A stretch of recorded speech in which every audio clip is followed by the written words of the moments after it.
Hi, I'm Carl Weber. Welcome to Video Aided Instructions English Grammar Series. In this program, we'll be discussing the art of agreement. Think of a sentence as being like a machine made up of various kinds of parts. A sentence, of course, is made up of parts called words. We give them names like noun, verb, pronoun, adjective, adverb, and so on. These are the parts of speech. Of course, the parts of a machine must be carefully chosen to fit together. You wouldn't want to put the transmission from an '82 Chevrolet into a '96 Honda, not if you wanted the car to run properly. In the same way, the parts that are chosen to fit into a sentence must be carefully selected to work together properly. In grammar, this is known as the principle of agreement.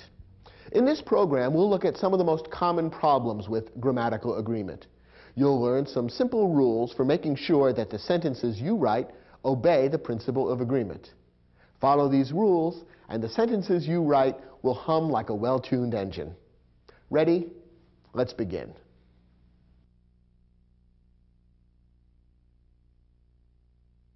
The first kind of agreement that's important for you to understand is agreement between subjects and verbs. And when we're dealing with subjects and verbs, the most important kind of agreement has to do with singular and plural. Let's start with the basic rules for understanding this kind of agreement. First, what do singular and plural refer to? Singular words refer to one person, place, thing, or idea. Here are a few examples of singular words: woman, village, kayak, time. Each of these refers to one person, place, thing, or idea.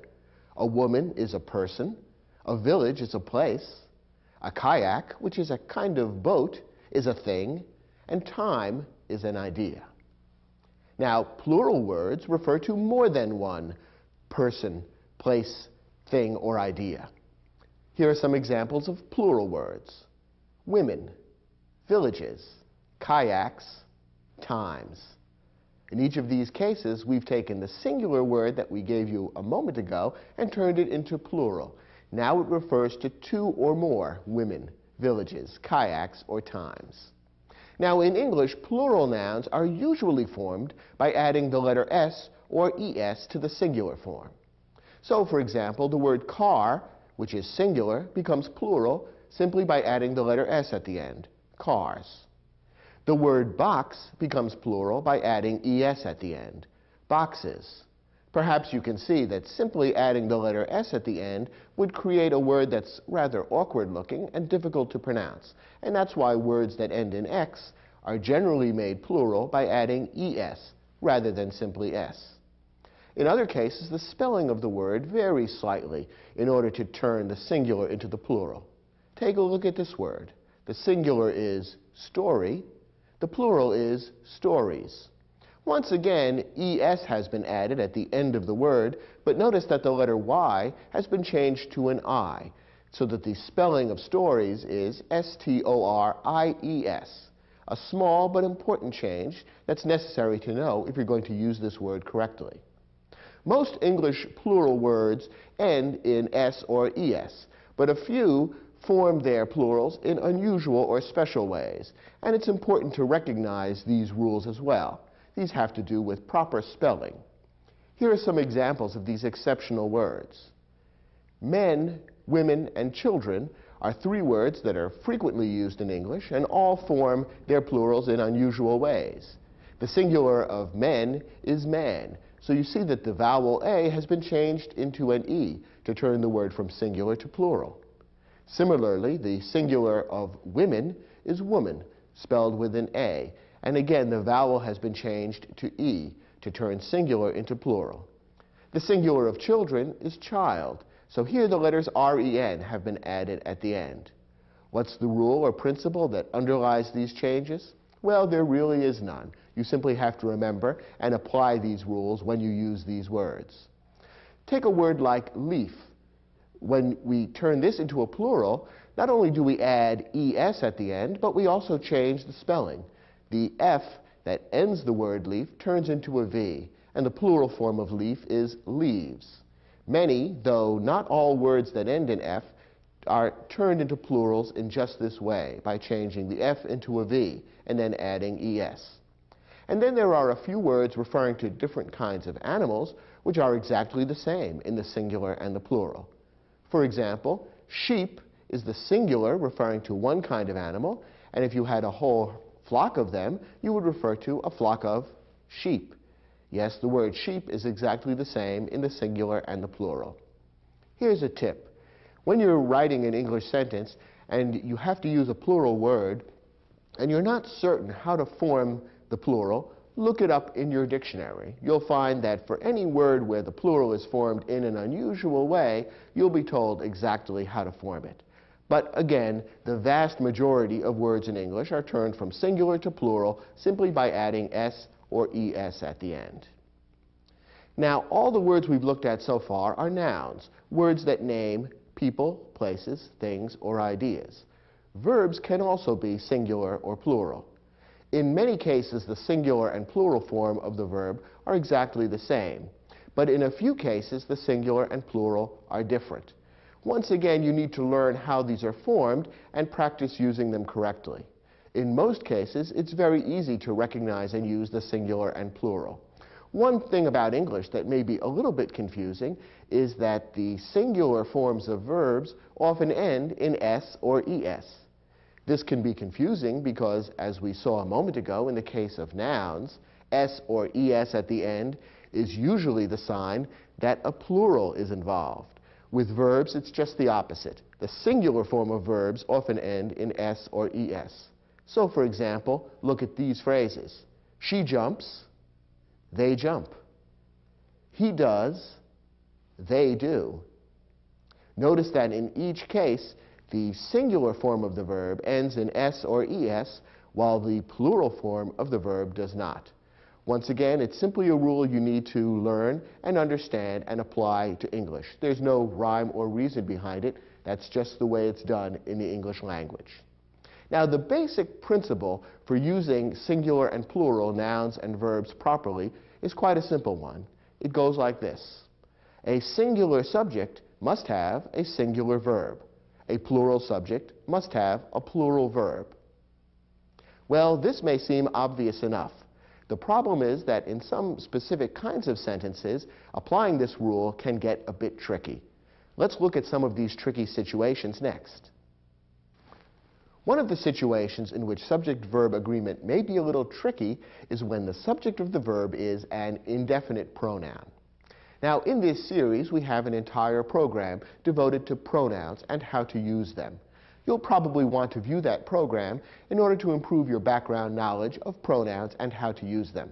But for our purposes today, you simply need to know that an indefinite pronoun is a word that's used in place of a noun and whose reference is indefinite or uncertain. Indefinite pronouns are words like someone, anyone, all, none, some, most, and so on. You can see from this list that indefinite pronouns refer to people or things in a way that's a little bit unclear. You can't know for sure who or what is being referred to by an indefinite pronoun unless you look at the entire context of the sentence or paragraph in which the indefinite pronoun is used. And that's why indefinite pronouns can sometimes make for tricky subject-verb agreement problems. In order to use indefinite pronouns correctly and match them up with the proper singular or plural verb, you need to know a few basic rules. Here's what you need to understand about indefinite pronouns. Basically, indefinite pronouns can be broken down into three categories. Some are always singular, some are always plural, and some may be either singular or plural, depending on the context. The following indefinite pronouns are always singular: each, either, one, neither, and all pronouns ending in body or one, such as anybody, somebody, nobody, anyone, no one, and someone. Whenever you use one of these indefinite pronouns as the subject of a verb, always consider the pronoun singular and use a singular verb as well. Now, the following indefinite pronouns are always plural: both, few, many, others, several. Perhaps you can see from this list that these indefinite pronouns always refer to more than one person, place, thing, or idea. That's why they're considered plural grammatically and need to be matched up with a plural verb. Now here comes the tricky bit. There are 5 pronouns which may be either singular or plural, depending on how they're used. We call these the SANAM pronouns, simply because those letters, S-A-N-A-M, are an acronym that reminds us of the 5 pronouns that are involved, because each of those letters is the first letter of one of the indefinite pronouns that fits into this category. The 5 SANAM pronouns are some, any, none, all, and most. These 5 pronouns, the SANAM pronouns, may be either singular or plural, depending on how they're used. Take a look at these 2 sentences. Some of the pie was eaten. Some of the students were late. Now, in both of these sentences, an indefinite pronoun is the subject of the verb. Look at the first sentence. Some of the pie was eaten. The verb here is was eaten. That's a verb phrase that begins with the helping verb was. What's the subject of the verb? Some. Some was eaten. Some of what? Some of the pie. But the pronoun some is the specific word which is the simple subject of the verb. Now, is that pronoun singular or plural? In this case, it's referring to some of the pie, which is a single thing, one piece of the pie. Therefore, we consider the pronoun singular in this sentence, and that's why the singular verb was eaten is correct. However, look at this sentence. Some of the students were late. Here the verb is were, and that's a plural verb. Why is a plural verb used? Once again, the subject is the indefinite pronoun some. But in this sentence, some refers to more than one person. Some of the students means 2, 3, 4, a group of students. And therefore, it refers to a plural subject, and that's why the plural verb were is correct. So we have the same word, the same indefinite pronoun as the subject in each of these 2 sentences. But in one case, the subject is singular, in the other, it's plural. That's the way it is with the SANAM pronouns. Here's a tip that will help you tell whether the SANAM pronoun is singular or plural in a particular sentence. The SANAM pronoun is usually followed by a prepositional phrase. In both of these sentences, the prepositional phrase begins with the preposition of the pie, of the students. If you look at the prepositional phrase and look at the object of the prepositional phrase, that will provide a clue as to whether the SANAM pronoun is singular or plural. If the object of the prepositional phrase is singular, then the SANAM pronoun is singular. If the object of the prepositional phrase is plural, then the SANAM pronoun is also plural. That's why some of the pie is singular, because pie is singular, whereas some of the students is plural, because students is plural. So look at the prepositional phrase that follows the SANAM pronoun, and that will give you a clue as to whether the SANAM pronoun is singular or plural. Here's another tricky situation for subject-verb agreement. In some sentences, the subject of the verb is a collective noun. Now, what is a collective noun? A collective noun is a noun that's singular in form, that is, it usually doesn't end in S or ES, but which refers to a group of people, places, things, or ideas. Some examples of collective nouns are team, group, class, flock, committee, family. I think you can see that in each of these cases, the word refers to a number of people who are all gathered together under a single word. And that's why we call these collective nouns. Here's the rule. When the subject of the verb is a collective noun, use either a singular verb or a plural verb, depending on how the noun is used. When the noun refers to the group as a whole, use a singular verb. When the noun refers to the group as individuals, use a plural verb.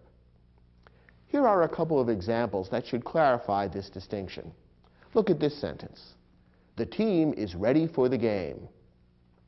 The verb here is, and the subject of the verb is team, And team is a collective noun. It refers to a group of people who all play a particular sport.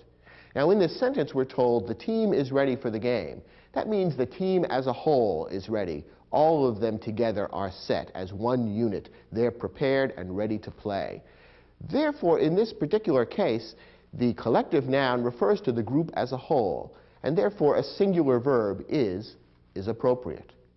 Contrast that with this sentence. The team are dressing in the locker room. Once again, the collective noun team is the subject of the verb. In this case, the verb is are dressing, and here a plural verb has been used. Why? Well, think about what the team is doing. When the team are getting dressed, it's a group of individuals who are all getting dressed. One person is probably putting on his shoes, another person may be tying his tie, a third person may be combing his hair. They're all doing different things at the same time, all of which adds up to the collective group dressing together. But it's a number of individuals doing separate things that go to make up the act of dressing in the locker room. So in this case, the collective noun is being used to refer to a group of people who are doing things separately. And that's why treating the collective noun as plural and using a plural verb is appropriate in this sentence. I'll point out that in the majority of cases, collective nouns are singular and are used as such. So when in doubt, go with a singular verb, because in most cases, when a collective noun is used, the group is being referred to as a whole. And it is the exception when the collective noun is being used to refer to the group as a collection of individuals, as in this case. But that's the rule, and now you know why collective nouns will sometimes be used with a singular verb, sometimes with a plural verb. If you practice this distinction, you shouldn't have too much difficulty using collective nouns. Here's another tricky situation for subject-verb agreement. A subject that describes an amount is singular. Sometimes the subject of a verb appears to be plural, and yet when you think about it, it's describing an amount which is really one thing. Here's an example. $1 million is a lot of money. In this case, the verb is, which is singular. What's the subject of the verb? Well, the subject is the phrase, $1 million. Now, that certainly looks plural. Dollars has an S at the end, and it does refer to lots of dollars, more than $1, 1 million of them in this case. So $1 million certainly seems as though it ought to be plural. But let's think about what the sentence is saying. The sentence is talking about $1 million as an amount. And it's talking about it as one thing. It's saying that this whole pile of money, all added together, is a lot of money. That's why a singular verb is appropriate in this case, because although it's plural in form, the phrase describes an amount, and therefore we treat it as singular. Here's another example. 5 minutes in the dentist's chair feels like a long time. Here the verb is feels. Again, it's singular. What's the subject? 5 minutes, or minutes. Once again, it's grammatically plural. It ends in S, and it does refer to more than one thing, 5 minutes.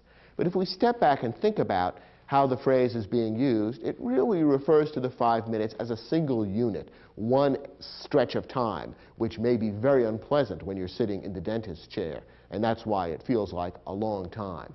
So that one stretch of time, that one amount, is treated as singular, and that's why a singular verb is appropriate. Finally, one more tip for another type of tricky situation. The phrase, the number, is singular. The phrase, a number, is plural. These two phrases might seem equivalent, and yet they're treated differently for grammatical purposes. Here's what we mean. The number of children in the family is 3. In this case, we're using the phrase, the number. And this is really an example of the situation we talked about a moment before. The subject in this case is describing an amount, the amount of children or the number of children in the family. So we really consider it singular. The number is 3. Look at this example. A number of children are waiting for their parents. Now in this case, we're using the phrase a number, which may look very similar to the number. But in this context, what the phrase a number of children is referring to is several children. more than one child, 3, 4, 5 children. That's what we mean when we say a number of children. So in this case, the subject of the verb is really plural, and that's why the plural verb are waiting has been used. The basic rule that's easy to remember is the number is singular, a number is plural. Subject-verb agreement is usually a simple matter in most sentences. Singular subject, singular verb. Plural subject, plural verb. But in tricky situations like the ones we've just seen, it can be a little difficult to tell what type of verb is appropriate to use. The rules we've just covered should help. Turn to your study guide. We've provided an exercise that will give you a chance to practice these rules and test your ability to choose the right verb for certain tricky situations in English. Try your hand at the questions, and when you're finished, come back to this program and we'll look at them together.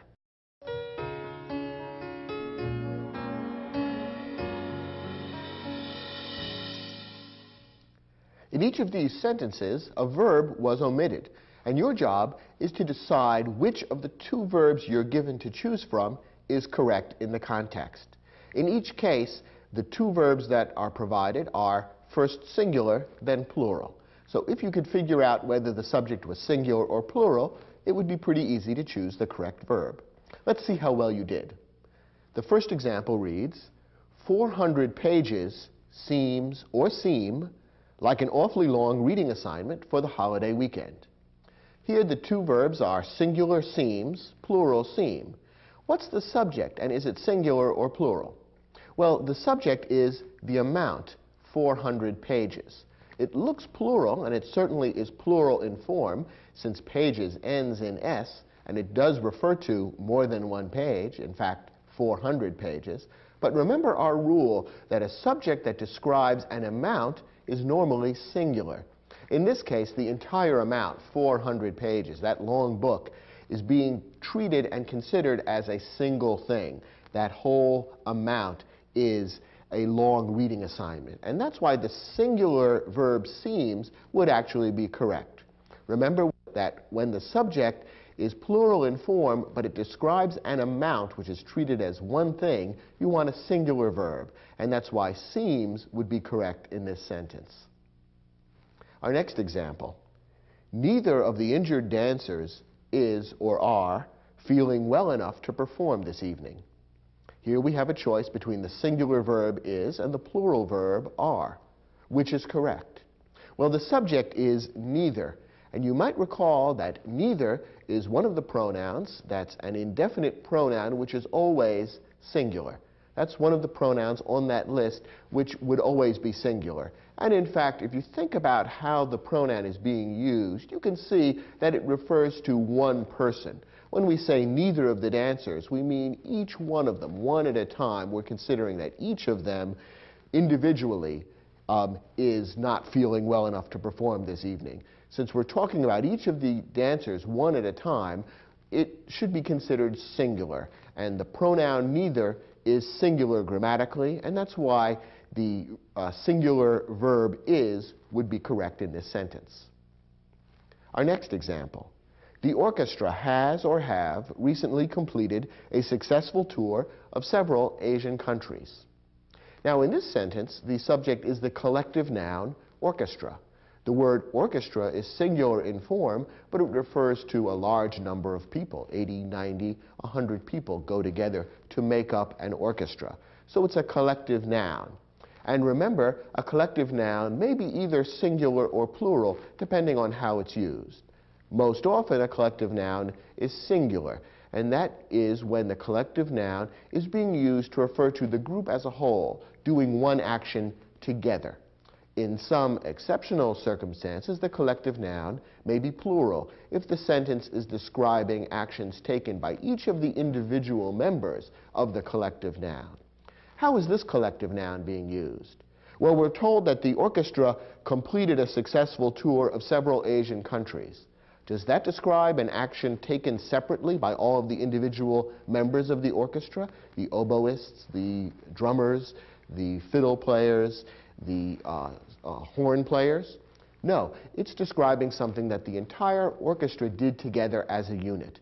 Therefore, the collective noun is being used to refer to the group as a unit and should be considered singular. So we want the singular verb has rather than the plural verb have. The sentence should read, "The orchestra has recently completed a successful tour of several Asian countries." The next sentence, "All of the stonemasons working on the cathedral is or are residents of Harlem." Once again, we have to decide whether the subject is singular or plural. Now, what is the subject of the verb? Is it cathedral, stonemasons, or all? It's actually the pronoun all. The sentence is not saying something that the cathedral is or are, nor is it saying something that the stonemasons is or are. It's saying something that all is or are. And in the next lesson in this program, we'll explain exactly why the pronoun all should be zeroed in on as the subject of the verb. It's a little bit tricky in its own right. But the indefinite pronoun all is the subject of this verb. Now, is all singular or plural?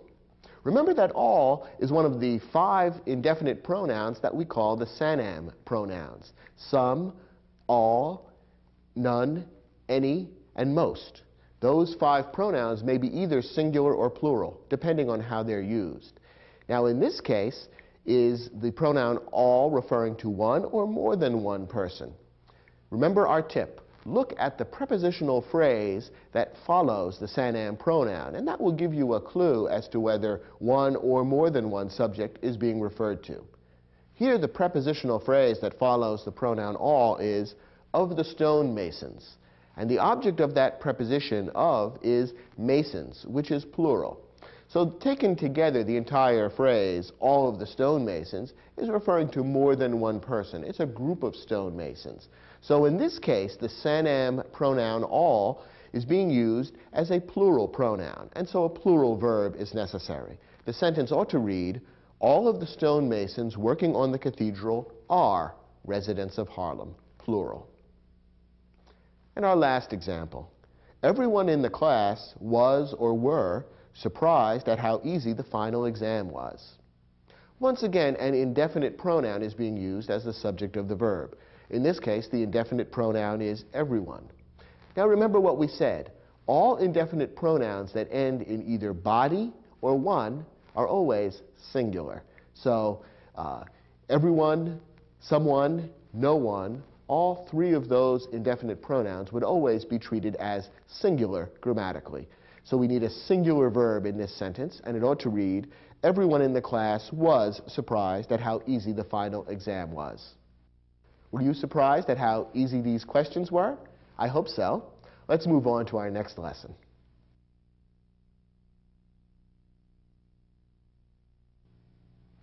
As we've seen, the basic principle of subject-verb agreement isn't very difficult. A singular subject needs a singular verb, and a plural subject needs a plural verb. In the last lesson, we looked at certain types of words which make it a little tricky to determine whether the subject is singular or plural. Specifically, we looked at indefinite pronouns and collective nouns. Now, there are other kinds of sentences in which determining subject-verb agreement can be a little bit tricky. And in this lesson, we're going to look at some of these other types of tricky sentence structures which make subject-verb agreement a little bit difficult. One tricky type of sentence for subject-verb agreement involves a compound subject. Now, as you may recall, a compound subject consists of 2 or more parts which are joined by a conjunction, usually and or. And taken together, these parts make up the subject of the verb. Now, when the subject is compound, if the parts of the compound subject are joined by and, you usually use a plural verb. Here's an example. Omar and Sarah are going bowling.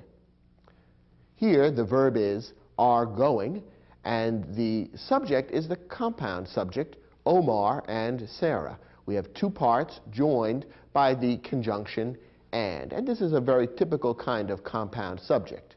Notice that although each of the parts of the compound subject is singular, Omar, Sarah, each of these is a singular word, taken together, they make up a compound subject which is treated as plural. After all, Omar and Sarah are 2 people, and therefore the subject of this verb now refers to more than one person. It's plural, and a plural verb are going is required. So this is the most typical kind of compound subject, where we have two or more parts joined by the conjunction and normally this would be treated as a plural subject. However, there are two exceptions. First, if the two parts together make up one thing, use a singular verb rather than a plural verb. Here's an example. The skull and crossbones was a famous pirate symbol. Now, in this sentence, we have a compound subject, skull and crossbones, two things joined by the conjunction and. So your immediate inclination would probably be to say, well, this is a plural subject, and so we need a plural verb. And that means that the verb was is wrong. That's singular, and we should use the plural were instead. Here's the problem.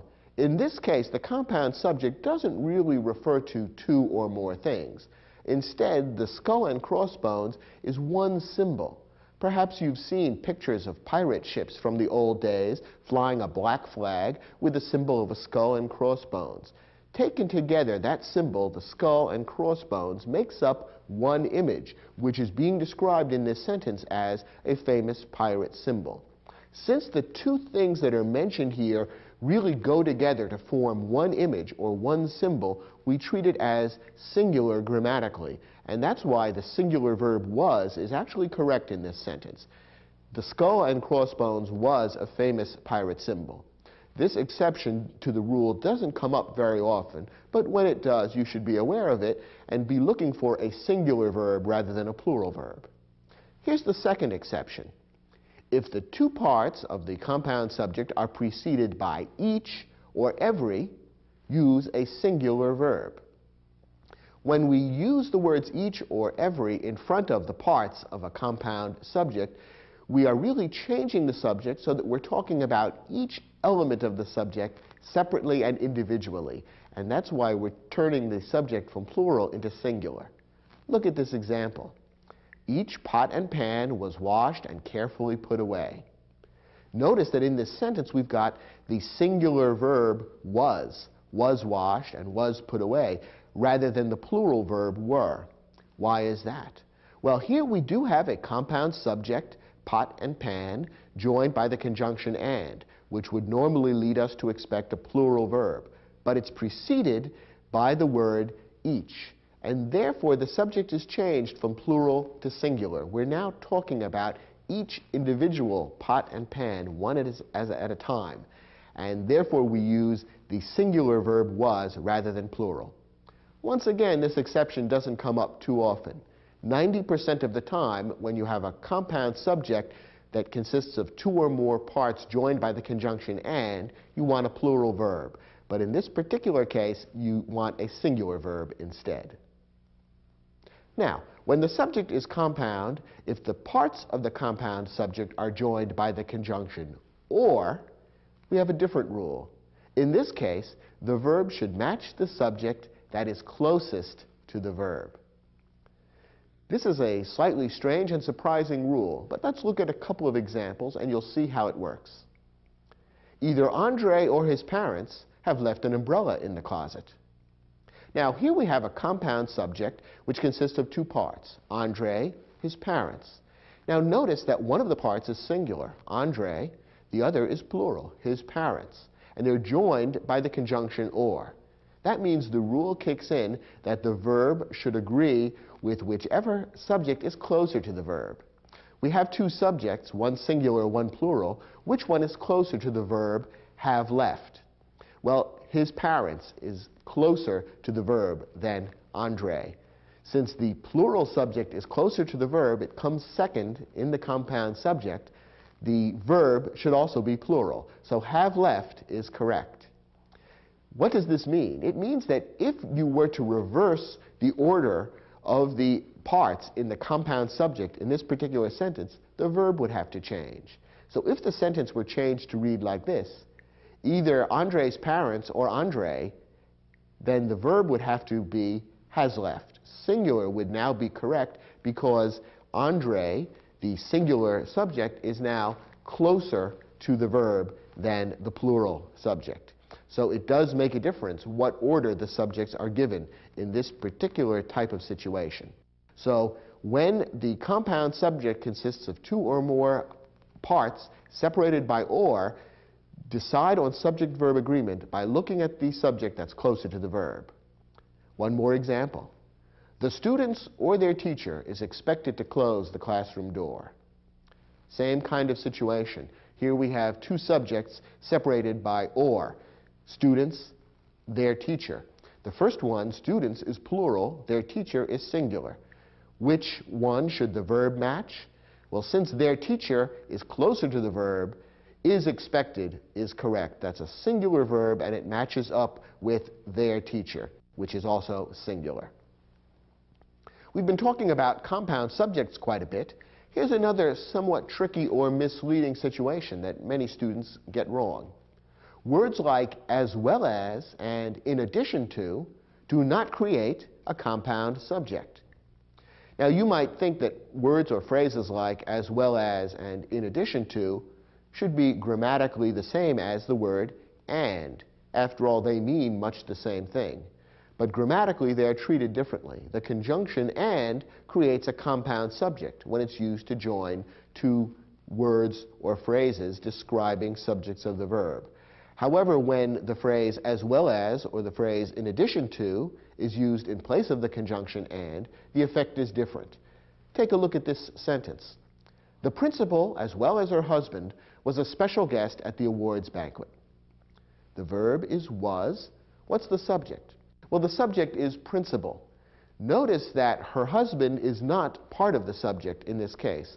We don't have a compound subject because rather than the conjunction and, the phrase as well as has been used. You might also notice that in this particular sentence, the words as well as her husband have been set off by commas. That indicates correctly that that entire phrase, as well as her husband, is a bit of an interrupter. It comes in between the subject and the verb and doesn't become part of the subject. Therefore, the subject is the singular principal, and the singular verb was is correct. If we were to take away the words as well as and substitute the conjunction and, notice what would happen. We'd get rid of the commas, and the sentence would now read, the principal and her husband were special guests at the awards banquet. Now we would have a compound subject joined by the conjunction and, principal and her husband, and the two together would make up the subject, which would become plural, and the verb would have to become the plural were. But as long as the phrase as well as is used, we don't have a compound subject. We have a singular subject only, and a singular verb is required. When words separate the subject and the verb, finding the subject may be tricky. We've already seen several sentences where this was the case, where isolating and identifying the subject of the verb is not so easy, because a number of words come in between the subject and the verb. Here's a tip that helps with 90% of these sentences. Eliminate prepositional phrases before trying to identify the subject. As a general rule, a prepositional phrase never contains the subject of the verb. And therefore, when you're looking for the subject of a sentence, in order to make sure that you've got subject-verb agreement correct, you can mentally eliminate all the prepositional phrases, all the phrases that begin with those little prepositions, words like of, in, by, for, from, to, with, and so on. Eliminate those prepositions and the words that follow them, and what remains must contain the subject. That's an easy way of eliminating all the words that might distract you from isolating the real subject and therefore confuse you as to how subject-verb agreement should work. If you can eliminate the prepositional phrases, that will help you a lot in zeroing in on the correct subject of the verb. Take a look at this example. The distance between the Earth and the more distant stars of our galaxy is difficult to measure. In this case, the verb is easy to find, as it usually is in most sentences. The verb is. Now that's a singular verb. Is the sentence correct or incorrect? Well, we have to identify the subject in order to determine whether a singular verb is correct or incorrect. Now, what is the subject? What is it that's difficult to measure? Is it the distance? Is it the Earth? Is it the stars? Is it the galaxy? All of those are nouns, and any one of them could be the subject of the verb. But which one really is the subject of the verb? Well, in order to figure out what's difficult to measure, we need to eliminate prepositional phrases. That will help us zero in on what the real subject of the verb is. And there are a few prepositional phrases here. Between the Earth and the more distant stars is one prepositional phrase, and of our galaxy is another prepositional phrase. Between and of are both prepositions, and the words that follow those prepositions and are linked to them are the objects of the prepositions. By eliminating those phrases, we can see that what's left is the distance. And in fact, that makes sense. After all, that's what is difficult to measure. The distance is what is difficult to measure. So the sentence is saying that the distance is difficult to measure. Distance is a singular word, and so the singular verb is correct. You might have been confused because the noun stars, for example, is plural, and that might lead you to momentarily think, well, perhaps we need a plural verb in this sentence. It's not true. Eliminate the words that come between the subject and the verb, particularly the prepositional phrases, and what remains is the real subject, and that will tell you how subject-verb agreement ought to be handled. In addition, when the subject follows the verb, finding the subject may be tricky. As you've already seen, in the great majority of English sentences, the subject comes before the verb. But occasionally that's not true. And in that case, you need to look after the verb to find the subject and make sure that it agrees with the verb. Here's a tip. In a question or in a sentence beginning with there or here, the subject usually follows the verb. So when you're dealing with a sentence which poses a question or which begins with there or here, look after the verb to find the true subject. Here are a couple of examples. Are the computers ready for installation? Here the verb is the very first word in the sentence, are, and that's often the case with questions. There's a question mark at the end of this sentence, which is certainly a telltale sign that we're dealing with a question here. Since the verb comes first, obviously the subject must come later. Now, what's the subject of the verb are? Well, the subject is the noun computers. Notice that if we were to turn this sentence away from being a question into being a statement, it would read something like, the computers are ready for installation. And then it would be obvious that computers is the subject of the verb are. Since computers is plural, the verb are, which is also plural, is perfectly correct. Because this is a question, we need to look after the verb to find the subject. One more example. There is a good reason for my lateness this morning. In English, many times we speak sentences or write sentences that begin with there is, there are, here is, here are. You might at first glance think that there or here is the subject, but neither of those is a noun, and so therefore they can't really be the subject of the verb. Remember our tip. In sentences that begin with there or here, the verb normally precedes the subject. The subject comes after the verb. In this case, the verb is, and what follows, reason, is actually the subject. Reason is singular, and so the singular verb is correct. Once again, when a sentence begins with there or here, the subject normally follows the verb, so look after the verb to find the subject and make sure it matches with the verb in terms of number, singular or plural. Do you think you've mastered these tricky situations and how to apply subject-verb agreement appropriately in each of these types of sentences? Well, let's test that. We've provided an exercise in your study guide that will test the skills we've just discussed. Try your hand at those questions, and when you're finished, come back to the program, and we'll see how well you did.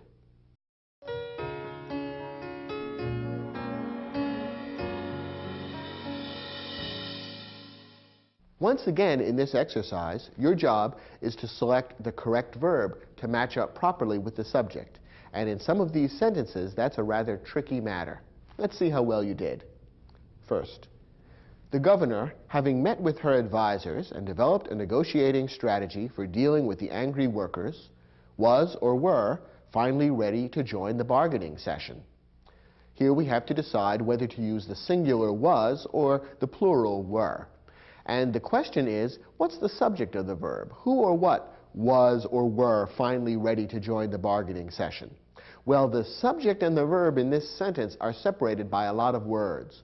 One clue in this case is that there's a comma representing a pause surrounding a lengthy phrase here in the middle of the sentence. I'm referring to the words, having met with her advisors and developed a negotiating strategy for dealing with the angry workers. All of those words are giving more information about or modifying the governor. So all of that is a bit of an interruption, an aside. It's something that gives additional information about the governor, but which is not part of the actual subject. The person who was or were finally ready to join the bargaining session was or is the governor. So the word governor is the subject of the verb. Governor is singular, it only refers to one person, and so the singular verb was would be correct. Notice how in order to identify the proper subject in this sentence, you have to ignore all the words that come between the subject and the verb. And don't be distracted by them. You might see, for example, the word workers, which is plural, and think, well, maybe workers, plural verb requires, plural noun requires a plural verb. But that's not the case, because the workers, that's not the subject of the verb. The workers were not finally ready to join the bargaining session. It's the governor who was finally ready. Singular subject, singular verb. Next example. Here in the deepest recesses of the ocean is or are some of the most mysterious creatures on earth. Remember our rule that a sentence beginning with there or here usually has the subject following the verb. And that's the case here as well. The verb is or are, and what follows is what is or are in the deepest recesses of the ocean. What's the subject? The subject is some of the most mysterious creatures on earth. It's that indefinite pronoun some, which is the true subject of the verb is or are. Now, is some singular or plural? Now we kick in with one of our rules from earlier in this program. Remember that some is one of the 5 Sanam pronouns. Some, all, none, any, and most. Each of these 5 indefinite pronouns may be either singular or plural, depending on how the pronoun is used in the sentence. And as a clue, we said, check out the prepositional phrase that follows. That will usually tell you whether the Sanam pronoun is singular or plural. In this case, the Sanam pronoun some is followed by the prepositional phrase, of the most mysterious creatures on earth. Since the pronoun is referring to some of the most mysterious creatures, plural, the pronoun is being used as plural in this case as well. Some, therefore, is plural, and the proper verb to go with that subject would also be plural. So the verb should be are, and the sentence would read, here in the deepest recesses of the ocean are some of the most mysterious creatures on earth. In effect, this sentence tested 2 of your rules. First, that in a sentence beginning with here or there, the subject usually follows the verb. And second, with a Sanam pronoun, you usually need to look at the prepositional phrase that follows the pronoun to determine whether it's singular or plural. Next example. Either the members of the defensive squad or Coach Mayo himself is or are sure to have some explanation for the way the game ended. Now, what's the subject of the verb is or are? In this case, we have a compound subject, 2 items, 2 parts, connected by the conjunction or. Here's where our rule kicks in. Remember that when the parts of a compound subject are joined by the conjunction or, the verb should match the subject that's closer to the verb. Now, in this case, we have 2 parts, the members of the defensive squad, which is plural, and Coach Mayo, which is singular. That refers to just one person. Which of these 2 parts is closer to the verb? The answer is Coach Mayo, which is singular. So we want a singular verb. The sentence ought to read, either the members of the defensive squad or Coach Mayo himself is sure to have some explanation for the way the game ended. If the 2 parts of the subject were to be reversed in order, if Coach Mayo came first and the members of the defensive squad came second, then the verb ought to be plural. But that's not the way the sentence is written, and therefore the singular verb is what we want. Next example. The story of the 400 members of the 29th Cavalry and their heroic exploits on several battlefields is or are truly remarkable. Once again, we have a sentence in which there are a lot of words that separate the verb from the real subject. Remember one of our tips. When you're in doubt as to where the subject of a sentence really is, eliminate all the prepositional phrases, because the subject of the verb will not be found in the prepositional phrase. This sentence has quite a few prepositional phrases. Look at them with me. Of the 400 members. That's a prepositional phrase beginning with the preposition of. Of the 29th Cavalry and their heroic exploits. Again, a prepositional phrase beginning with the preposition of. On several battlefields. Another prepositional phrase beginning with the preposition on. None of these phrases contains the subject of the verb. The real subject of the verb is in what remains, the story. What is truly remarkable? It's the story that's truly remarkable. That's singular, and so the singular verb is correct. It would be easy to get subject-verb agreement wrong in this sentence because there are so many plural nouns here. Members, exploits, battlefields. You have all those plural nouns ringing in your ears when you come to the verb is or are, and it's easy to select are, thinking, well, I've got a plural subject here. But remember, eliminate the prepositional phrases because they don't contain the subject. The real subject is story. It's the story that's remarkable, and therefore the singular verb is correct. Our last example.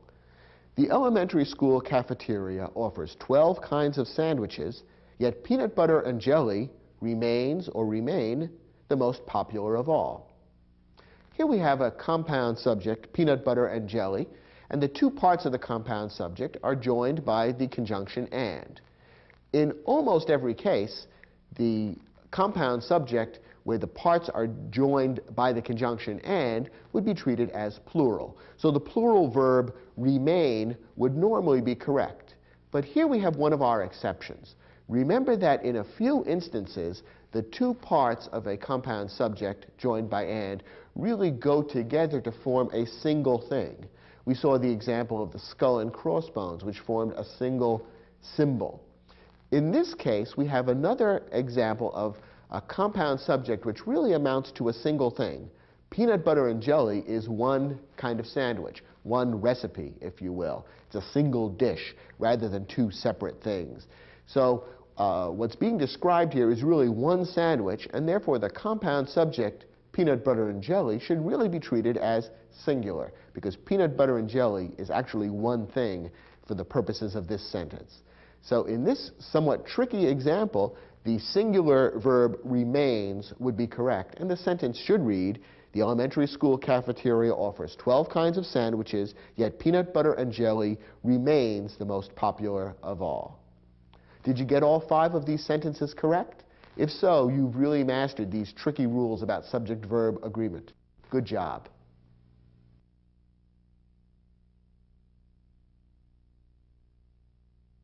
So far, we've been talking about agreement between subjects and verbs.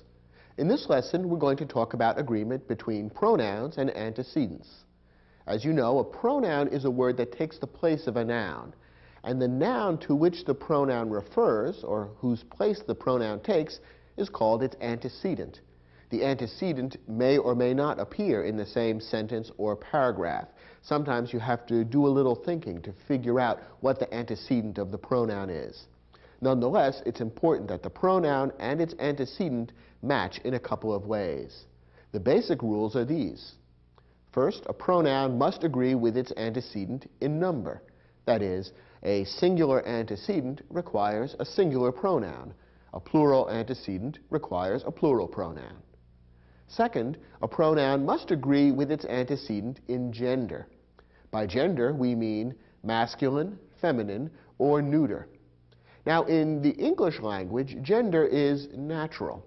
In other words, masculine, feminine, and neuter are used grammatically in English simply the way the same qualities exist in the natural world. Thus, human beings all have gender. They're either masculine or feminine, and inanimate objects are normally neuter. Sometimes animals are treated as having gender. A cow would normally be a she because a cow is feminine, whereas a bull would be considered a he because a bull is masculine. In other cases, however, animals could be treated as neuter. You could probably get away with calling a cow and a bull it. Both could be treated with the neuter pronoun it. And it's very rare that inanimate objects other than human beings or animals are assigned a gender in English. They're almost always treated as neuter. Once in a while, an inanimate object may be treated as masculine or feminine. For example, sometimes someone might speak about their boat as being she, but that's rather rare and unusual. So for all practical purposes in the English language, gender is natural and not purely grammatical. Of course, this is different from some other languages that you may know, where it's necessary to memorize the gender of long lists of nouns. The sun, the moon, the stars, all of these are assigned masculine or feminine attributes grammatically. That's not the case in English. All of those inanimate objects would simply be referred to as it, using the neuter pronoun. However, when you're dealing with human beings, and in some cases with animals, you do need to be aware of gender and use masculine or feminine appropriately. The pronouns he, him, and his are masculine. The pronouns she, her, and hers are feminine. The neuter pronouns are it and its, and these are used for antecedents that are neither masculine nor feminine. Notice that the plural pronouns they, them, and their can be used for antecedents of any gender, masculine, feminine, or neuter. So once you move from singular to plural, everything becomes very simple. You don't have to worry about gender anymore. Again, these basic rules are quite simple, and in most sentences you won't run into any difficulty in following them and making sure that the pronouns and antecedents match both in number and in gender. But there are a few tricky situations that arise, and we'll cover those now. First, use a singular pronoun to refer to a singular indefinite pronoun. Use a plural pronoun to refer to a plural indefinite pronoun. Now, we've seen earlier in this program that indefinite pronouns can be tricky to use in terms of their singular and plural qualities. Indefinite pronouns may sometimes seem to refer to plural qualities, that is, to groups of people, and yet be treated as grammatically singular. All the same rules that we discussed earlier in this program about which indefinite pronouns are singular and which ones are plural would apply when matching them up with pronouns that refer back to these pronouns. So follow the same rules in terms of singular and plural, and any pronouns that refer back to indefinite pronouns should be used correctly in your sentences. Here's an example. Each of the men was waiting for his wife. Now, here we have the pronoun his referring back to the antecedent each. Each of the men was waiting for his wife. Whose wife? Each of their wives. So each is the antecedent of the pronoun his. So we have a pronoun acting as an antecedent for another pronoun, which can sometimes happen. Now remember, the antecedent and the pronoun must match in number. So in order to determine whether the pronoun his is correct, we need to look back at that antecedent and decide whether it's singular or plural. Is the antecedent each singular or plural? Well, remember that the indefinite pronoun each is one of the ones on the list that are always singular. Each is always singular, and therefore to refer back to it with a singular pronoun is perfectly correct. Notice, too, that the verb was waiting is also singular, and that's also correct. So the entire sentence is singular. Each is a singular indefinite pronoun. The singular verb was waiting is correct, and the singular pronoun his, referring back to each, is also correct. Here's a different example. Many of the women were waiting for their husbands. Now here we have the pronoun their, which refers back to the antecedent many. Many were waiting for their husbands. Now what about that pronoun many? Is it singular or plural? Again, it's an indefinite pronoun, so the answer isn't necessarily obvious. Once again, many is one of our Sanam pronouns, those 5 pronouns which may be either singular or plural, depending on how they're used. And our tip is always to look at the prepositional phrase that follows the Sanam pronoun to help you determine whether it's singular or plural. In this case, many is followed by the prepositional phrase of the women. And the object of that prepositional phrase is plural, women. Therefore, the Sanam pronoun many is also plural, and there, the pronoun that refers back to many is also correct. Many is plural, the verb we're waiting is plural, and there is also plural. All these 3 match together, and therefore the sentence is perfectly correct.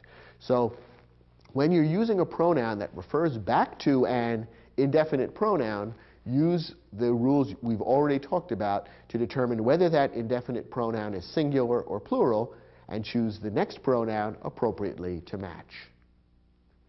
Now, when the antecedent of a singular pronoun may be either male or female, you need to use he or she, him or her, or his or hers. Remember, we saw that with singular pronouns, gender is an issue, masculine and feminine. With plural pronouns, it's not an issue, because in English, there are no masculine and feminine genders for plural pronouns. So when you're setting up a singular pronoun, you need to know whether the antecedent is male or female. In most cases, this isn't difficult. You're either talking about a man or a woman. But sometimes the antecedent may be of uncertain gender, and I don't just mean someone who looks strange walking down the street. What I'm talking about is a sentence like this one. Everyone should bring his or her notebook to class. Now here we have the phrase his or her. Both masculine and feminine pronouns are being used here, and that's correct for a specific reason. What is the antecedent of his or her? What does his or her refer to? Well, it refers back to the indefinite pronoun everyone. And when you think about what's being said in this sentence, we can't really tell whether everyone refers to a male or a female. Now, this might be false in a specific circumstance. For instance, suppose this happened to be a class made up of nothing but men. Perhaps it's a class on how to be a better father, in which case we would know that everyone in the class is a male, and we could assume then that everyone refers only to males. And we would write the sentence differently. We could say, everyone should bring his notebook to class. On the other hand, it could be a class made up only of women. It could be a class in auto repair for women. If everyone in the class were female, then the sentence could correctly read, everyone should bring her notebook to class. However, most classes nowadays include both men and women. And so the indefinite pronoun everyone needs to be considered in this case as possibly either masculine or feminine. Under these circumstances, the correct way to set up the sentence is by using the phrase his or her. And that's what we've done in this sentence. Everyone should bring his or her notebook to class. That way, no matter whether the individual student is male or female, the correct pronoun would have been used. Now, this sentence is an interesting example of how language reflects social changes. At one time, the rule for this kind of sentence was different. The rule at one time, a number of years ago, was that in English, you would use the masculine pronoun in a sentence like this. The idea seemed to be that girls were invisible. Women could be ignored, or they would simply be considered as included within the masculine pronoun. And there are still a few very old-fashioned writers who still follow that rule. They would write this sentence, everyone should bring his notebook to class. And they would say, well, if the women don't like it, that's too bad. That's the way I learned grammar when I was a child back before the war. Some of these old-fashioned writers are the same people who complain about having women commentators at football games. The rule that most people follow nowadays is not to use the masculine pronoun, but the rule we've given you, to use his and her. That's considered more correct and polite, and it does recognize half of the human race appropriately. There is one problem with this construction. It can feel a little bit awkward, and if the same kind of construction occurs 2 or 3 times in a paragraph, it can feel especially awkward. If you find yourself writing a paragraph in which you are saying his or her, he and she, over and over again, it begins to feel a little bit uncomfortable. You're throwing in so many extra words. Here's a tip for how to get out of that problem. For a more graceful sentence, try rewriting it in plural form. Here's the clever thing about the English language.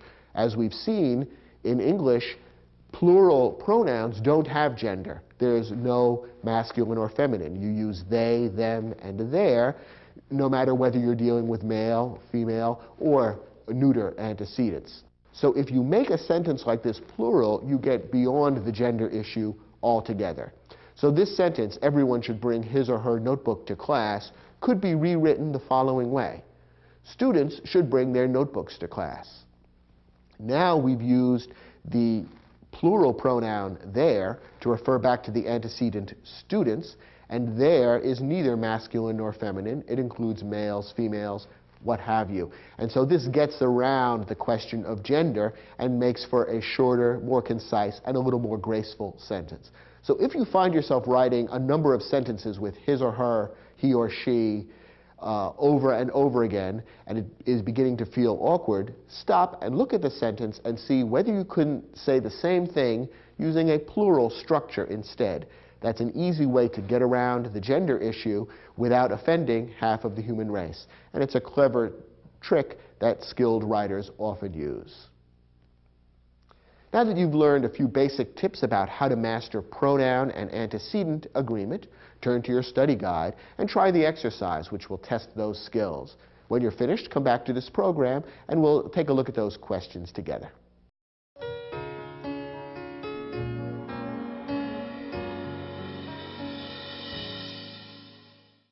Let's look at our first sentence. According to the police officer's testimony, someone was seen entering the bank just before the robbery carrying a red pocketbook under her or their arm. All right, we have two pronouns to choose from here. One of them is singular and feminine, her. The other is plural, their. And of course, the plural pronoun doesn't have a gender because that's the way plural pronouns are in English. So we have to decide whether to choose a singular or a plural pronoun. Notice, by the way, that a feminine pronoun, her, has been given rather than a masculine pronoun, his. Why is that? Well, the person is described as carrying a red pocketbook. So I guess the assumption is that this person is a female, because in our society, more females carry red pocketbooks than do men. So this appears to be a female that we're talking about, and that's why the feminine pronoun her has been used. Now, should a singular or a plural pronoun be used? What is the antecedent of the pronoun? That's always the rule in determining what the proper pronoun would be. What does the pronoun refer to? Earlier in this sentence, there is an antecedent. The antecedent is someone.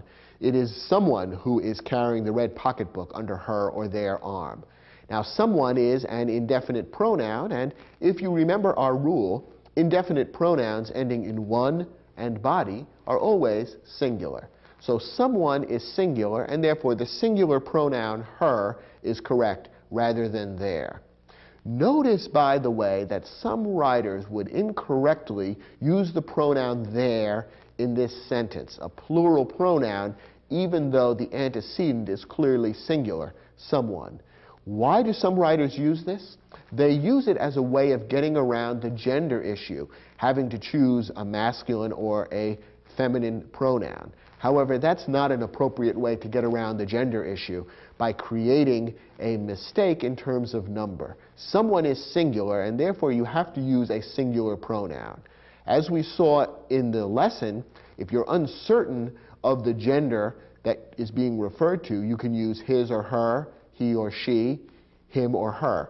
That would be the correct way of dealing with the gender issue. It's not correct to switch over to a plural pronoun unless you recast the entire sentence to make the antecedent plural as well. If the antecedent is singular, you have to choose a singular pronoun in this case, and that's why her is correct. Next example. Both of the skydivers had brought his or their own parachutes and safety gear in preparation for tomorrow's jump. His or their are the two pronouns we have to choose from. Again, one is singular and one is plural. Which is correct? Well, to answer that, we need to decide what's the antecedent of the pronoun. And the antecedent is the pronoun both. Again, it's an indefinite pronoun, and if you recall your rules, you'll remember that both as a pronoun is always plural in meaning. Therefore, the second pronoun in this sentence should also be plural to match its antecedent. The correct word here is their, and the sentence should read, both of the skydivers had brought their own parachutes and safety gear in preparation for tomorrow's jump. The sentence is plural all the way through. Next example. Anyone who wants to attend next Saturday's dance at the Rotary Club can pick up his or her or their ticket at the information booth on Vincy Street. Once again, we have a singular or plural issue. We've been offered two choices of pronouns, his or her, which is singular, or their, which is plural. Which is correct? You might be tempted to choose their because in a general way, the meaning of the sentence seems to be referring to more than one person. People who want to go to the dance at the Rotary Club would probably be more than one person. We're probably, in a general way, talking about a group of people.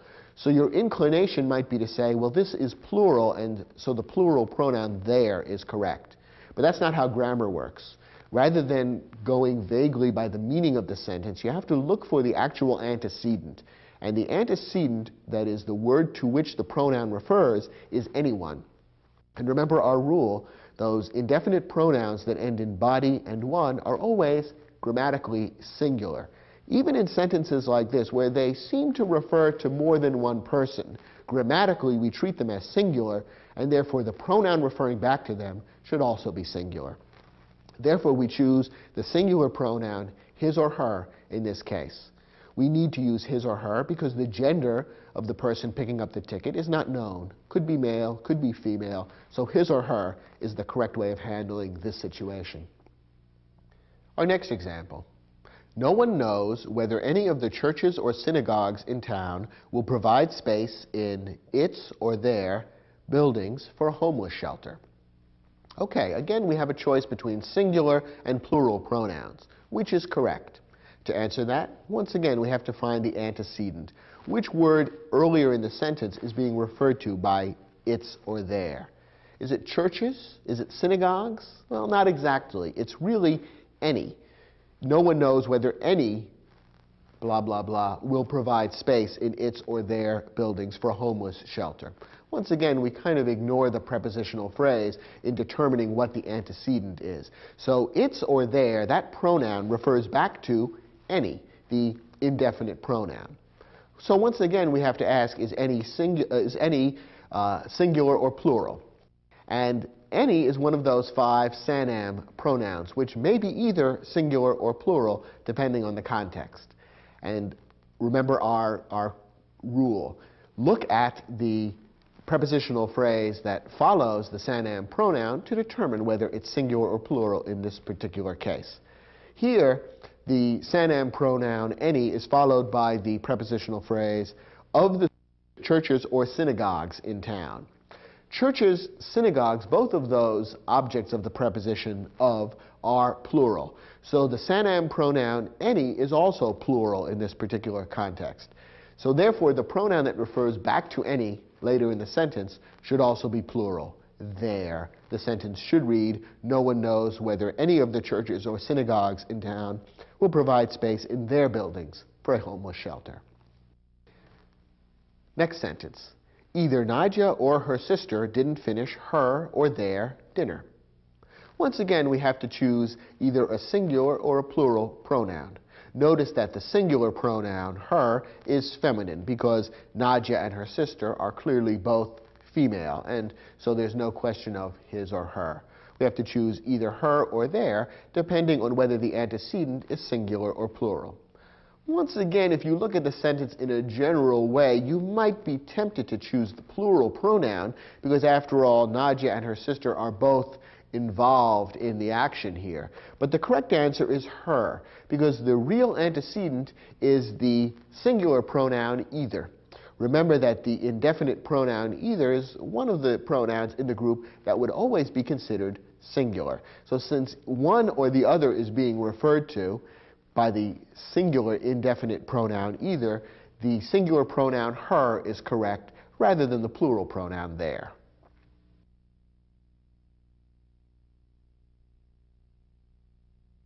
Well, so much for the art of agreement. Although people who are mastering English often make mistakes with subject-verb agreement and pronoun-antecedent agreement, I think you can see that actually agreement isn't very difficult to master. It's basically a matter of, first, learning some rules about what kinds of words are singular and what kinds of words are plural, and then second, knowing where to look. It's a little bit like being an auto mechanic. Picking the correct spark plugs for a particular engine isn't that difficult. You just need to know where to look in the manual to find the specifications that will apply to a particular car. In the same way, once you learn how to look at the sentence and find the subject or find the antecedent, then picking the correct verb or pronoun isn't terribly difficult. Keep practicing these skills, and I'm sure you'll find that they will come more and more naturally to you as time passes.